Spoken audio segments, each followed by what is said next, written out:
The alarm screamed through the cargo bay of the human vessel, determination like a wounded animal, its shrill cry echoing off metal walls that had seen too many battles.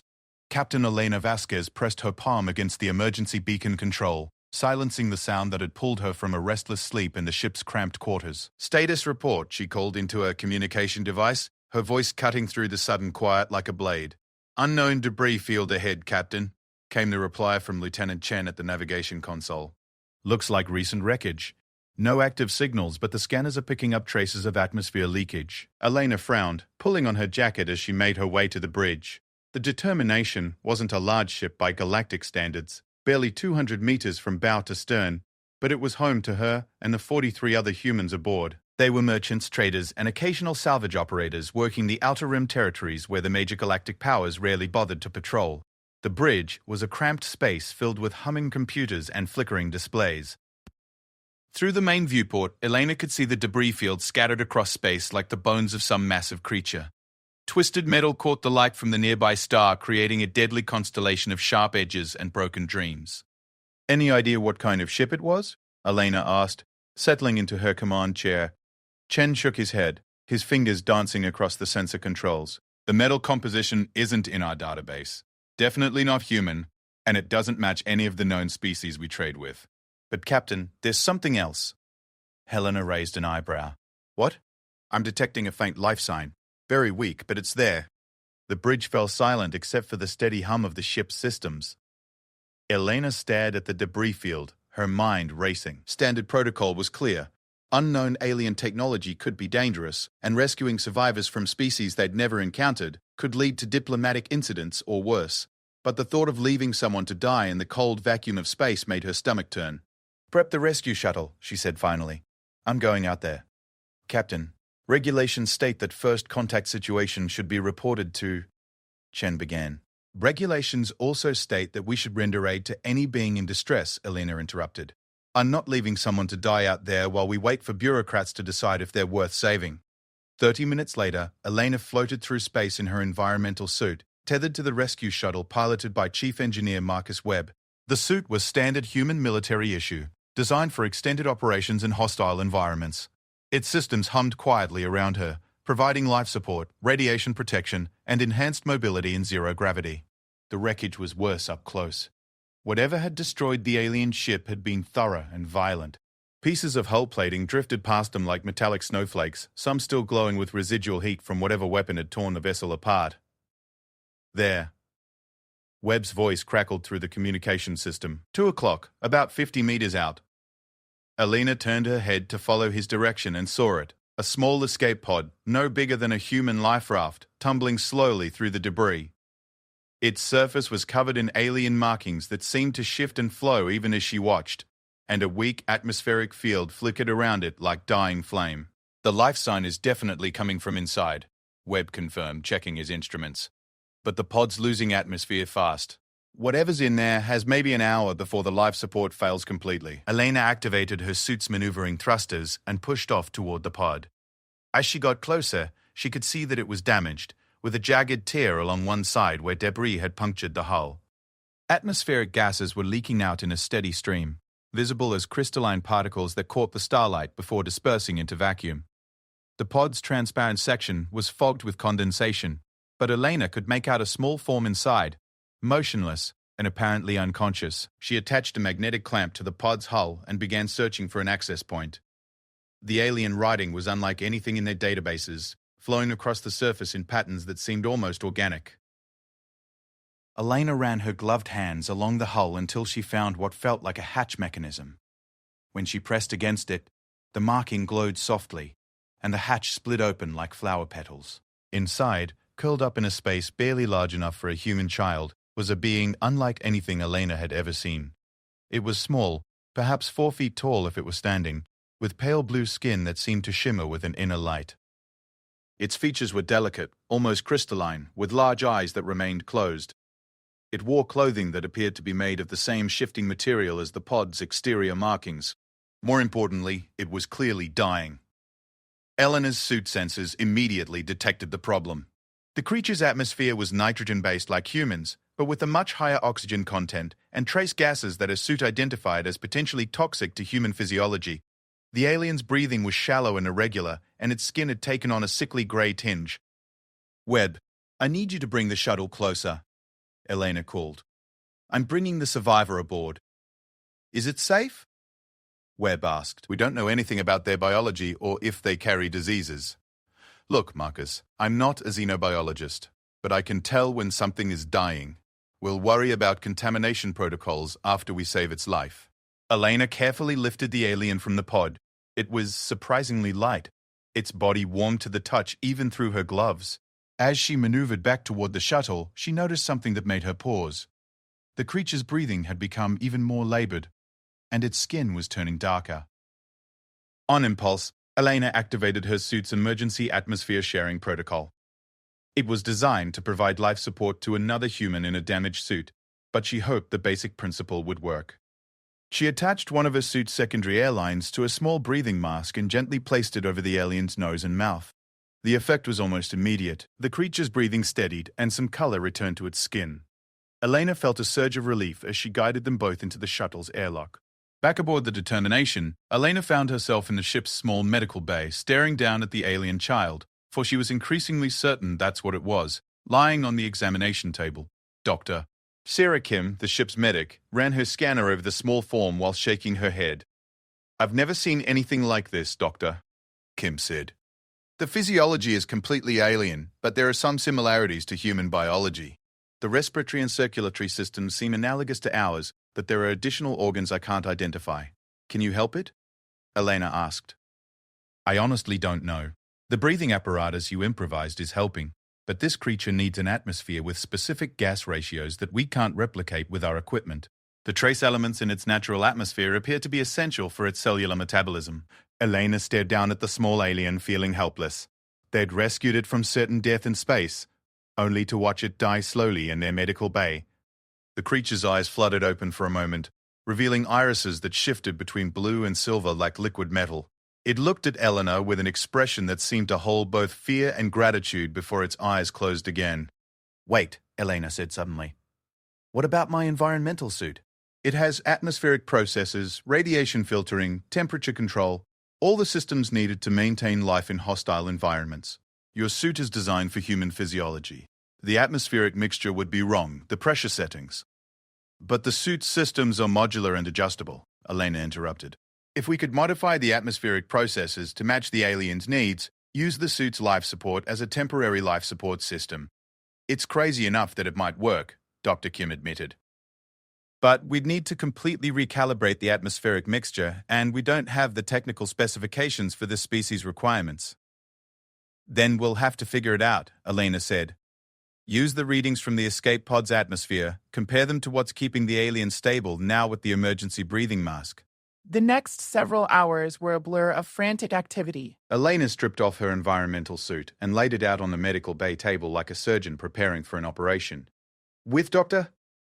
Kim monitoring the alien's vital signs and Chief Engineer Webb working on the suit's atmospheric systems, Elena began the delicate process of converting human survival technology into alien life support. The suit's main atmospheric processor had to be completely reprogrammed. Webb worked with the molecular filters, adjusting them to produce the specific gas mixture the alien needed. Elena modified the suit's internal sensors to monitor alien vital signs instead of human ones. Dr.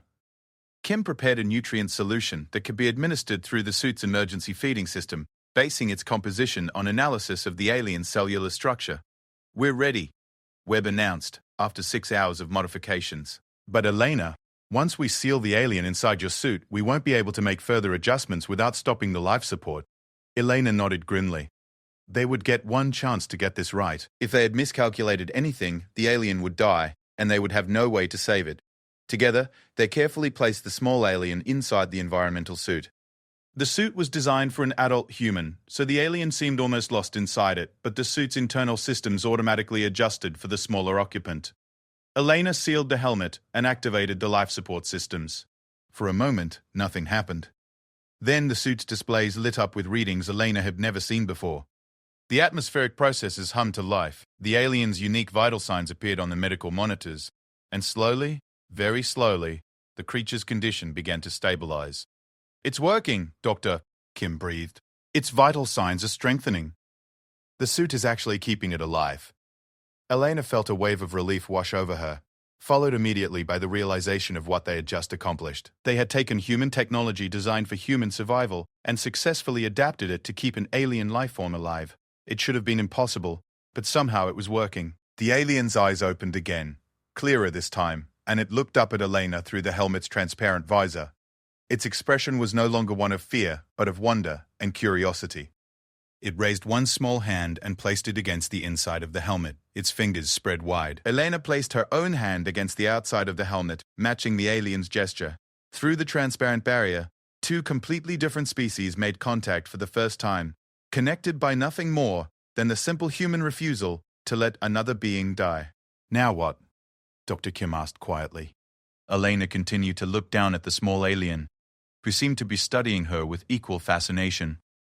Now we figure out how to communicate with our new friend, and we hope that when its people come looking for it, they understand that we were just trying to help. As if in response to her words, the ship's proximity alarms began to sound, and Lieutenant Chen's voice echoed through the medical bay. Captain, we have incoming ships, multiple contacts, unknown configuration, and they're broadcasting on frequencies we've never heard before. Lena felt her stomach drop. It appeared that first contact was about to become much more complicated. The bridge of the Determination had transformed into a tense command center as Elena rushed from the medical bay, leaving Dr. Kim to monitor their alien patient. Through the main viewport, she could see them now. 3 vessels unlike anything in human space, their hulls seeming to flow and shift like liquid metal caught in starlight. They moved with an organic grace that made human ships look like crude metal boxes in comparison. Report, Elena ordered, taking her command chair. 3 ships, each roughly the same size as us, Lieutenant Chen replied, his voice tight with stress. They appeared on our sensors about 10 minutes ago, moving fast and heading straight for us. They've been broadcasting continuously, but our translation computers can't make sense of any of it. Elena studied the approaching vessels on her tactical display. Unlike the harsh angular lines of human military ships, these craft seemed to have been grown rather than built. Their surfaces rippled with the same shifting patterns she had seen on the escape pod, and they pulsed with a soft rhythmic light that reminded her somehow of a heartbeat. Any signs of weapons? Elena asked. Chief Tactical Officer Rodriguez shook his head. Nothing we can identify as weapons, but that doesn't mean much. Their technology is so different from ours that we might not recognize a threat until it's too late. Elena felt the weight of command pressing down on her shoulders. The Determination was a merchant vessel, not a warship. If these aliens decided the humans were enemies, there would be little they could do to defend themselves. But running wasn't an option either, not with the alien child in the medical bay depending on her environmental suit to stay alive. Open all communication channels, Elena decided. All frequencies, all languages in our database. Maybe they'll recognize something. The ship's communications array began broadcasting a standard greeting in over 200 languages, from human tongues to the trade languages used by the various alien species humanity had encountered over the past century. Elena watched the alien ships continue their approach, hoping for some sign of recognition or response. Then, without warning, the medical bay door chimed. And Dr. Kim's voice came over the intercom. Captain, you need to get down here immediately. The alien is awake, and it's trying to communicate with something. Elena glanced at the approaching ships, now only minutes away from intercept. Rodriguez, you have the bridge. If those ships take any hostile action, activate the defense grid and prepare for evasive maneuvers, but do not fire unless fired upon. She ran through the ship's corridors, her mind racing with possibilities. In the medical bay, she found Dr. Kim standing next to the examination table where the small alien lay in Elena's environmental suit. The suit's helmet was fogged with rapid breathing, and the alien was making urgent gestures with its hands. It started reacting about 5 minutes ago, Dr. Dam, Kim explained. Its vital signs spiked, not in distress but in what looks like excitement or urgency. It keeps pointing upward and making these motions. Elena approached the table slowly. The alien's large eyes focused on her immediately, and it began gesturing more frantically. It pointed upward, then at Elena, then at itself, then repeated the sequence. Its mouth was moving behind the helmet's visor, clearly trying to speak. Can we establish communication through the suit's systems? Elena asked. The suit has external speakers and microphones, Dr. Kim replied. But we don't know if it can hear us or if we'd be able to understand its language. Elena activated the suit's external communication systems. Hello, she said slowly and clearly. Can you understand me? The alien stopped gesturing and tilted its head, listening intently. Then it began making sounds, a series of melodic tones that seemed to flow like music.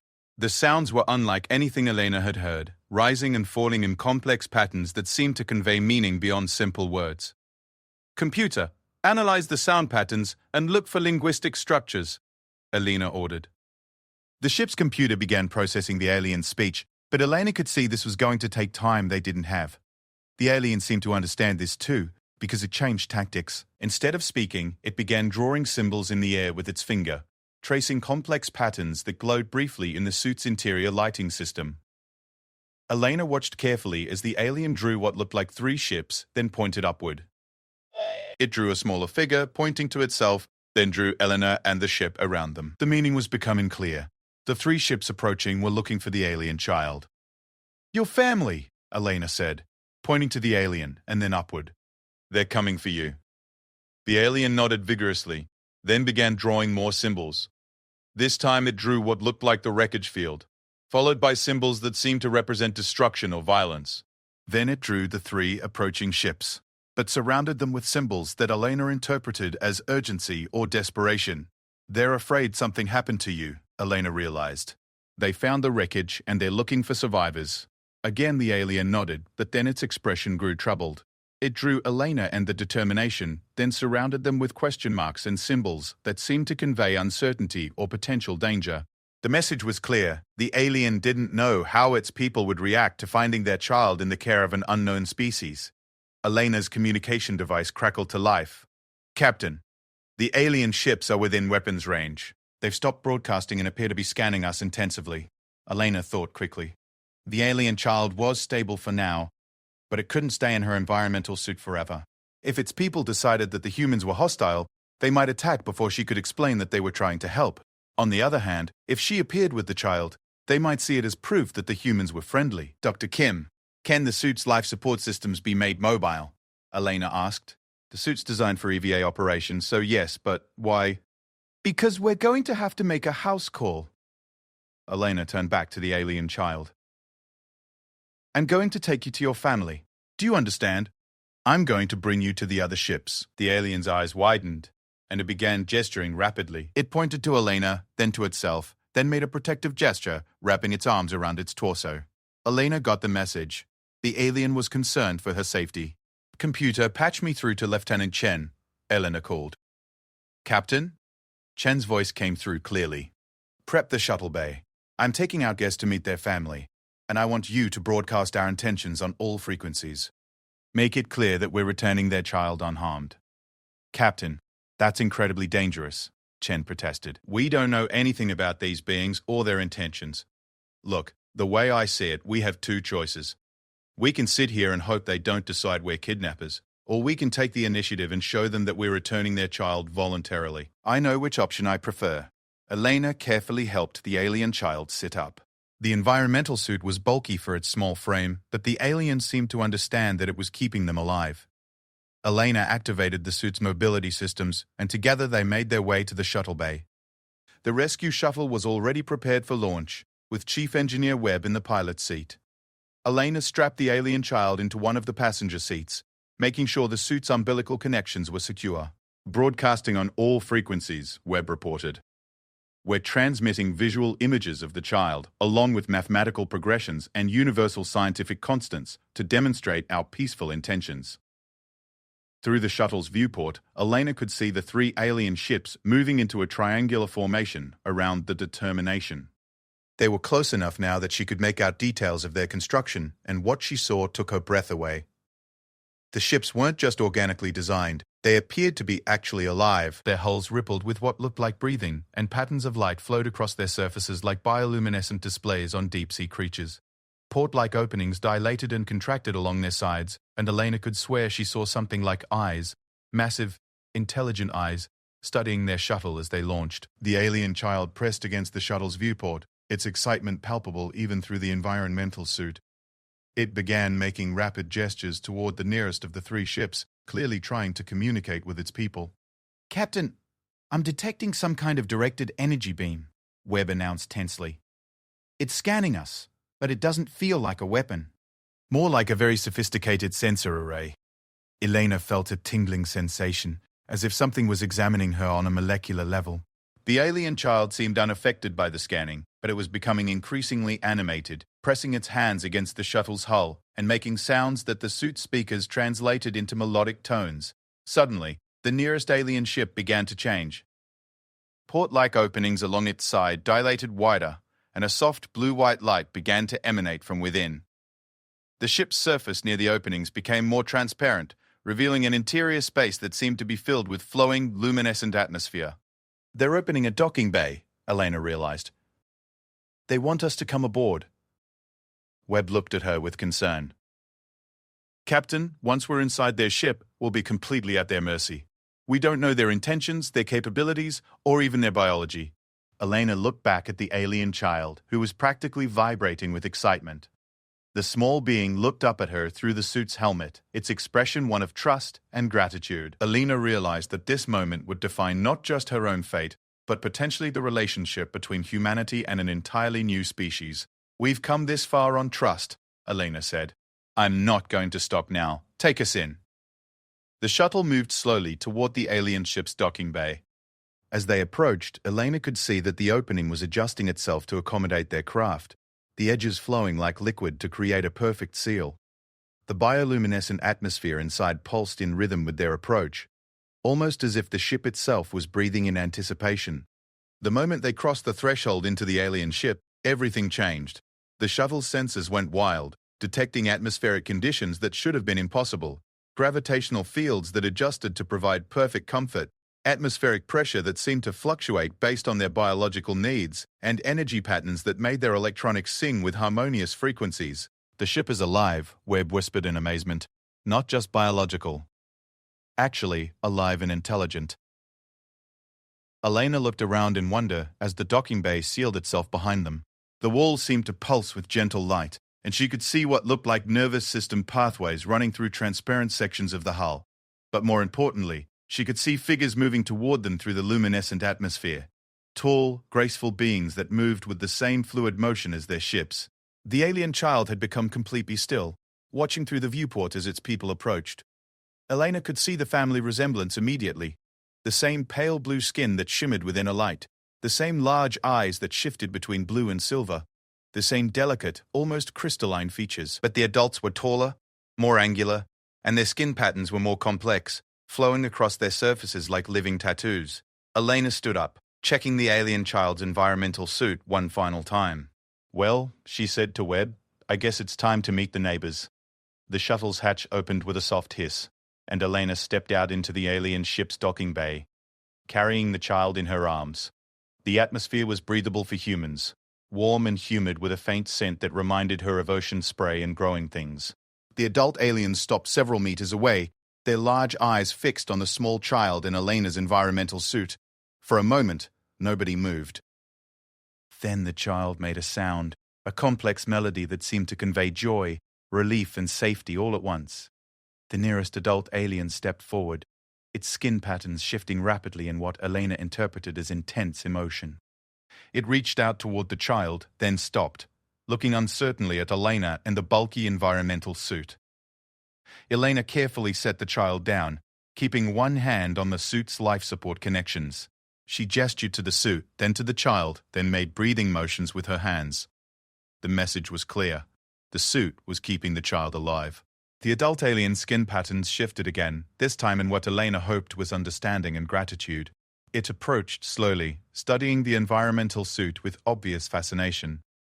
When it spoke, its voice was like the child's but deeper, more complex, a symphony of tones that seemed to resonate through Elena's bones. Elena didn't understand the words, but she understood the emotion behind them. This was a parent reunited with their child, a family made whole again by the simple human refusal to leave someone to die in the dark. The alien reached out and gently touched the environmental suit's helmet, then looked at Elena with an expression that needed no translation. It was saying thank you. The alien parent's touch on the environmental suit helmet was gentle, reverent, as if they were afraid the technology might somehow harm their child. Elena watched as complex patterns of light flowed across the adult's skin, creating displays that seemed to convey deep emotion. Behind them, more aliens had gathered, perhaps a dozen in total, all studying Elena and her crude human technology with a mixture of awe and concern. The child inside the suit began making urgent melodic sounds, gesturing towards Elena and then towards its parent. Elena could see the family resemblance becoming more apparent as more adults approached. They all shared the same flowing, graceful movements, the same luminescent skin patterns, and the same large, expressive eyes that seemed to hold depths of intelligence and emotion. One of the aliens, taller than the others with skin patterns that shifted in more complex configurations, stepped forward. When it spoke, its voice carried harmonics that made Elena's chest vibrate sympathetically. The sounds were beautiful but completely incomprehensible, flowing together like a river of music. Elena spread her hands in a gesture she hoped would be universal for, "I don't understand." The tall alien studied her for a moment, then did something remarkable. Its skin began to glow more brightly, and the patterns flowing across its surface started to change, becoming more geometric and structured. Elena realized it was trying to communicate visually. The patterns formed shapes that resembled the debris field where Elena had found the child, then shifted to show what looked like an explosion or attack. Next came images of ships searching, then a representation of the child in distress, followed by Elena's ship and finally Elena herself carrying the child to safety. "You understand what happened," Elena said, even though she knew they couldn't comprehend her words. "You know we helped." The alien's pattern shifted again, this time showing Elena's environmental suit in detail. The display was so accurate that Elena could see individual components and connections rendered in living light across the alien skin. Then the pattern showed the child inside the suit, healthy and breathing, followed by images that Elena interpreted as gratitude and respect. The child in the suit began making more urgent sounds, and Elena realized it was trying to explain something to its people. The parent knelt down beside the environmental suit, placing one hand on the helmet while making gentle, reassuring sounds. Elena could see the child calming down at its parent's touch, but it continued to gesture toward Elena with obvious excitement. A new voice spoke from behind Elena, making her turn in surprise. Another alien had approached from the direction of the shuttle, and when Elena saw it, her eyes widened. This one was different from the others, smaller, with skin patterns that seemed more symmetrical and formal. But what caught Elena's attention was that it was wearing what appeared to be a translation device. A crystalline collar that pulsed with soft light around its neck. "Gratitude flows from our hearts to yours, human who saves children," the alien said, its words accented but clearly understandable. "I am designated as Harmony Keeper and Communication Bridge. Your actions have prevented the loss of one precious to our collective." Elena felt a surge of relief at being able to communicate directly. "I'm Captain Elena Vasquez of the human vessel Determination.